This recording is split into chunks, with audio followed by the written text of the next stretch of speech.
Nasa 98% na ng mga apektado ng baha sa Northern Samar ang nakabalik na sa kanilang mga tahanan.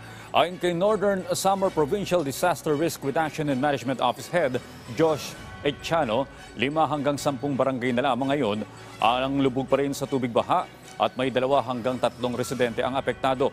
Tinatayang nasa 110,000 na food packs na ang naipamahagi sa probinsya kasama na ang tulong mula sa national government.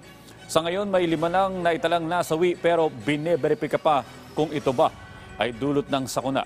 Nananawagan naman ang lokal na pamahalaan ng tulong para sa mga estudyante, lalo na at naapektuhan din ng pagbaha ang kanilang mga school supplies.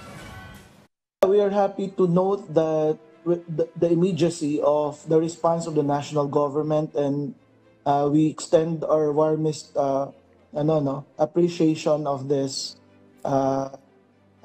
ginawa ng national government sa amin. Sa pinakakagyat ay napaabot agad ng national government ang tulong sa amin sa probinsya.